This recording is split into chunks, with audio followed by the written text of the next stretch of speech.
Salam sejahtera, kita berdoa. Terima kasih atas berkat Tuhan. Kiranya berkat-Mu itu Tuhan, semakin kami pahami dengan mendengarkan firman-Mu. Firman yang merasuk dan menyatu di hati dan pikiran kami. Firman yang berkuasa, yang senantiasa mengubah segala sesuatu ke arah kebaikan kami demi untuk kemuliaan nama-Mu, baik di hati dan pikiran kami. Engkaulah yang mempertajam, mengasah hati kami, ya Roh Kudus, agar firman-Mu melekat, kami tangkap setiap saat. Kedengar-dengaran, mendengung, menggema di hati dan pikiran kami. Dalam nama Yesus kami berdoa. Amin. Kisah Rasul pasal 27 ayat 43 dikatakan firman Tuhan demikian. Tetapi perwira itu ingin menyelamatkan Paulus. Karena itu ia menggagalkan maksud mereka dan memerintahkan supaya orang-orang yang pandai berenang lebih dahulu terjun ke laut dan naik ke darat. Demikian firman Tuhan. Rupanya dalam suasana penginjilan yang karam oleh karena begitu hebatnya pukulan ombak itu, orang-orang yang ada di kapal harus melompat ke lautan untuk menyelamatkan diri mereka. Namun demikian, perwira yang ada dalam kapal itu tidak memperbolehkan mereka melompat begitu saja, karena itu akan membuat mereka karam. Sungguh luar biasa cara berpikir dari perwira yang ada di kapal itu.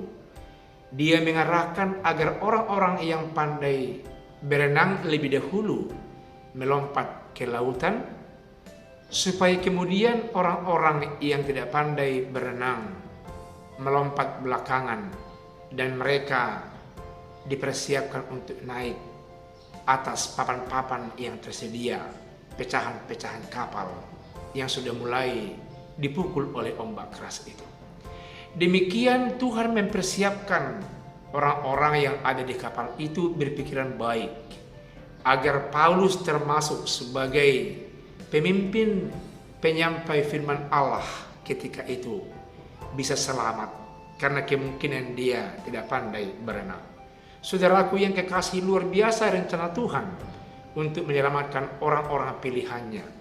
Dalam suasana terancam pun, tapi Allah bisa mengirim siapapun apapun buat mereka, agar fisik mereka, agar jiwa mereka, agar kehidupan mereka senantiasa selamat dan bisa untuk melakukan tugas panggilan dengan baik.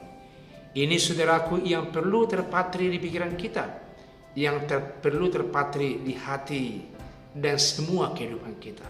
Meski merasuk dan mempengaruhi di pikiran kita bahwa Allah Bapa di sorga senantiasa mempertimbangkan, bahwa Allah Bapa di sorga mencari penyelamatan kepada kita, anak-anaknya yang bertugas, yang terpanggil untuk karya keselamatan yang diberikan Allah kepada Yesus Kristus.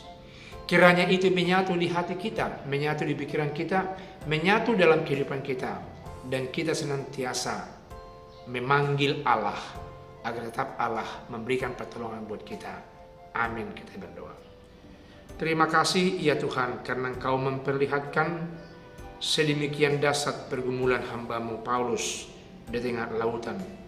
Tapi masih saja Tuhan membuka hati pikiran perwira itu untuk menyelamatkannya dengan memberikan lebih dahulu orang-orang yang mampu berenang untuk menyelamatkan dia di laut itu. Kami hidup di tengah-tengah dunia ini bagaikan yang sedang berenang melalui lautan luas.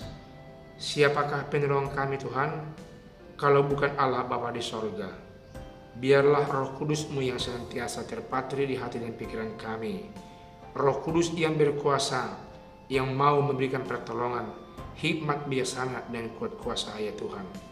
Hamba yang lemah, hamba yang bergumul, hamba yang menghadapi banyak masalah, biar Tuhan satu persatu menanggalkannya dengan kuat kuasa Roh Kudus-Mu. Dalam nama Yesus hamba berdoa. Amin.